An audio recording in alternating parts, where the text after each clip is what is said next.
What's up, folks? So you're writing a menu, you're creating a dish, you've got this ingredient that you're really excited about, but how do you decide what goes with it? Sure, you could serve a perfectly steamed piece of fish or a really nicely grilled onion on its own, and it's gonna be delicious. But say you want a more composed dish. A frequently asked question is, how do I season things? How do I pair ingredients together? And that's what we're gonna talk about today.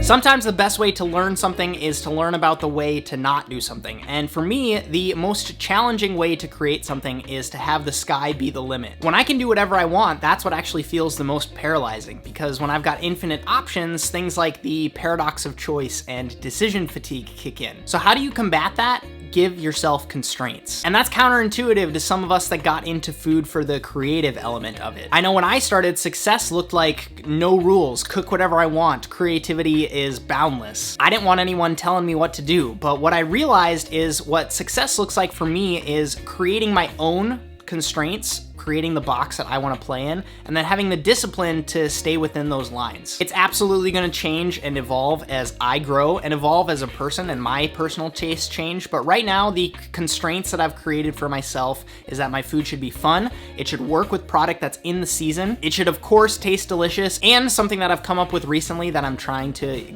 get more comfortable with is I'm trying to embrace fusion. I'll go deeper into that in another video, but I want to give you an example now, and I'm going to start playing a video here. It's all going to make sense in a second. Here in Seattle, I live right across the street from a farmer's market, so on Sundays, my friend Signy and I, she has a degree in sustainable food systems, her and I go to the farmer's market. We walk through the market once, see what looks good, I type up a list of ingredients that I'm excited about using, and then we sit down together and we write the menu. And we're gonna serve that menu that night to between 8 and 10 guests. And because of those constraints, the ingredients dictating the menu, this process is incredibly fast. We wrote this menu in just over 10 minutes, and this was for a 7-course tasting menu. And it's one of the reasons why I stress so hard in my pop-ups video to have a quote-unquote concept, because if you're the type of person that's ready to start doing their own events, I'm willing to bet you can probably make pasta, you can probably do some nice casual food, you can also do some really composed dishes really well. And the problem with not having any sort of creative direction to go with it, you're gonna seem a little bit unfocused in your menu. If you take some of those things off the table and you focus on one certain story, everything in your execution is gonna be that much tighter. As with most of my advice, I want you to apply it to you and your creative vision. Are you super into Ethiopian food? I have a friend in Seattle here who does pop-ups based on one ingredient, so he'll focus a 6-course menu. Every single course incorporates tomato in some sort of way. I have a back and forth with one of you folks right now, actually, who cooks 100% kosher, and we're figuring out how to navigate that. And this is not my idea. The power of creative constraints has been heavily documented, heavily studied in all industries, not just in food. I've linked up a video down below from the folks at TED who did a full video on the power of creative constraints if you're interested in learning a little bit more about that, but don't leave yet because I've got 2 more tips for you. So you've crafted the box you want to play in. I will use my market dinner concept as an example. How do I now decide what goes together? Why did I decide on pork, nasturtium, peas, and spring onion? And better yet, how did I know that it was gonna work? How did I know it was gonna taste good if I've never made it before? A lot of that comes down to those 10,000 hours that Malcolm Gladwell talks about. A lot of it is just straight repetition. And I know I've said it before, and I'm gonna say it again, going out to eat as a chef is just as valuable as spending time cooking and working in kitchens, because it gives you that guest perspective. You start to know what you like and don't like, and when you have a certain dish and you read it on a menu, you get your expectations in your head, and then you get the dish presented to you and you eat it, you start to think to yourself, what would I have done differently in this dish? Why did I like it? Why did I not like it? And your palate starts to change too. I know for a lot of chefs, they have a set of ingredients that they like to cook with, or the restaurant that they're working at works within a certain cuisine. Again, back to that concept thing. So if you're working at a Japanese restaurant and you can go to a place that's like a French bistro, or you go have tacos somewhere, you start to taste oh, that's what cilantro tastes like, and what really heavy spice tastes like. And then you start to think about how can I incorporate that? Do I like that? Maybe I don't like that. And that's essentially the very long intro to this second point, taste. Hopefully you've seen my flavor and execution video. If not, that's linked up right here. You can watch that after this as well. But what I'm talking about right now is those 5 tastes that we associate with the Western palate: sweet, sour, salty, bitter, umami. And how do you use those 5 elements to craft a dish? I think about it a little bit like this. You've got your 5 tastes here. There are very few times when we will use bitterness as a seasoning. 9 times out of 10, it's coming from the ingredient that you're working with. So it's a winter chicory or a bitter lettuce or citrus rind. so we'll take that out. Sweetness also comes from the ingredient itself, whether it's a fruit that you're using or a sweet vegetable like corn. Not a lot of chefs will add sugar to their savory food. There is a little bit of a tip, especially with the American palate, to use sugar in your food, but that's another video. If you're gonna add sweetness in the form of sugar or honey or maple syrup, it's usually very intentional, and it's also probably more on the dessert end of the spectrum, so let's take that one out as well. Salt should also always be added in your food, at least in my opinion, and there's an entirely another video to be made about seasoning, but salt should always be added. Let's just take that one out as well. And umami is also usually an ingredient characteristic. You're working with mushrooms or stewed tomatoes or Parmesan. There's a couple of elements where, you know, you can add miso or soy sauce, but if every single course you're using tastes like soy and miso, it's kind of gonna get repetitive, so you don't really want to do that. So let's take umami away. That leaves us with, there's one element, there's one aspect of taste that you have 100% control over as a chef, and arguably it's one of the most important, and that is acid. Where do I have it here? I think it's in this one. Here. Got it. When I read Modernist Cuisine all those years ago, cover to cover, and I wrote down my notes on it, I wrote down this chart that I want to show you. You see that? That says best bets for lowering pH, and it's got all these different ingredients you can use. I would be hard pressed to find this many different ways to add bitterness or umami to your food without being too monotonous. You just have so many different options when you're adding acid. And I know so many of them are different offshoots of like ascorbic or citric or lactic or malic or tartaric acid, but you have so many options. I'm gonna read you a line from one of my favorite food writers, Bonjwing Lee. This is from his best restaurants list a couple of years ago. Quote, "This kind of balance was missing in most of the Scandinavian meals I had in 2014.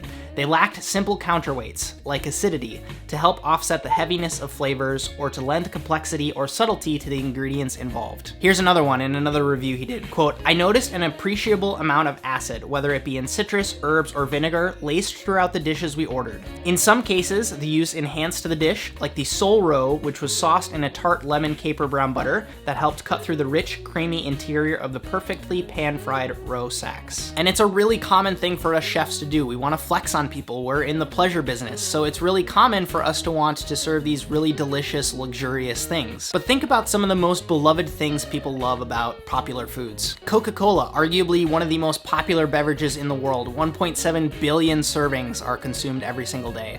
And for all the sugar that Coca-Cola has in it, the reason it goes so great with food, the reason people love it and people can't stop drinking it, is because it has an element of acid to it. That's one of the reasons also why some people use it as like a cleaning solution. Look at ketchup. The first two ingredients in ketchup ahead of corn syrup is tomato and distilled white vinegar. It's the reason you love it on your burger so much. It's the reason fries don't taste the same without it. It's because it has acid. And don't get me started on the dishes that become infinitely better after squeezing some fresh lemon or lime on them. So if you're gonna serve that really buttery pomme puree, I promise it's gonna benefit from seasoning it with a little bit of that red wine vinegar to round out that spoonful. If you're gonna serve a really fatty duck roasted on the bone, I'm betting that dish would benefit from some pickles or a little bit of sherry vinegar in the sauce. Hopefully you can literally taste what I'm talking about right now. I could go on forever with this. The last point I wanna cover is the subjective part. It's more closely tied to that execution element that I've talked about before. It's the part I wanna tiptoe around a little bit because ultimately you need to figure this part out for yourself. And this point is about presentation. I spend time on both ends of the spectrum. I've done dishes with a million different components. This is actually from my station at Grace. Some guy's food blog or something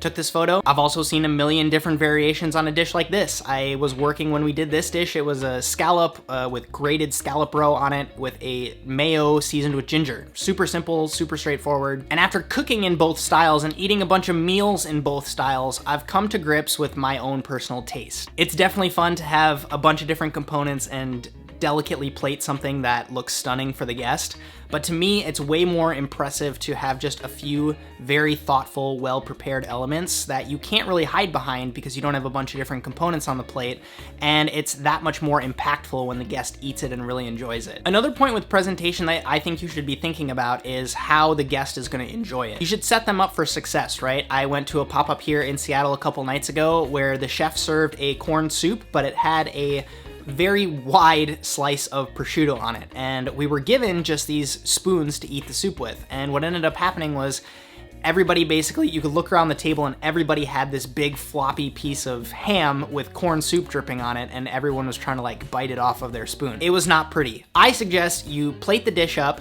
sit down with the serviceware that you're gonna serve the dish with to the guests, don't eat it with your plating spoon, and just spend some time and eat through the entire dish and see what you would change about it. Where are those pain points for you as a diner? Do this enough times and you're gonna kill two birds with one stone. You're gonna say, oh, I wanna put zucchini in this soup. I'm gonna be serving it with this spoon. I need to cut the zucchini in this shape and this size to go with the soup. And that's giving yourself a creative constraint while also keeping the presentation in mind. See what I did there? But again, that's where I'm at now. I still serve dishes that have a bunch of different components to them, and it still makes people happy, so why would I stop doing it? It's constantly evolving, and it's one of the reasons why I'm trying to not speak in complete absolutes, because I know that's gonna change always. But it is a huge component in your dish. How are you gonna present it? So to recap, creating a dish is no easy task, and writing a menu is a whole nother beast. But after spending the better part of the last year creating for myself, here's the advice I can offer. Make sure you're creating within some sort of constraint. If you don't know what creative constraints you want, ask someone in your inner circle to create constraints for you. Maybe they'll say,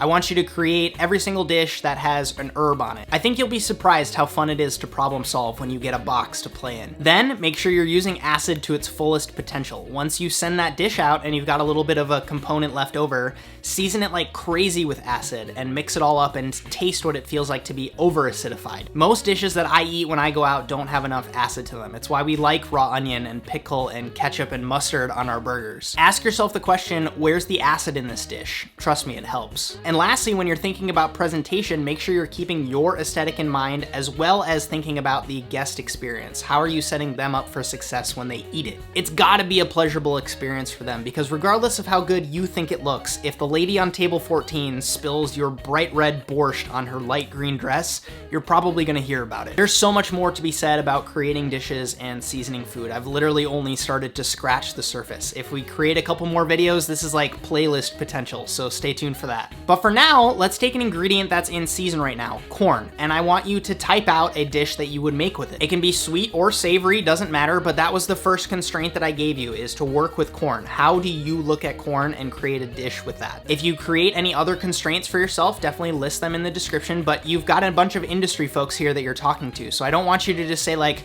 corn slash chanterelle slash chicken. You know, I want you to give the full description. Are you gonna take reduced corn juice and mix it with cocoa butter and spread it on acetate and make a tube, and then take a small salad of bitter greens and season them with sherry vinegar and plate it inside the tube, and when you present it, you drop it on the plate and it explodes into this salad? Be specific, you're in good company here, and it's not the last dish you're ever gonna make, so just think about what gets you excited. I'm super stoked to read through the comments section of this video and see what you guys are thinking about. Until next time, my name's Justin Khanna. Have a good one.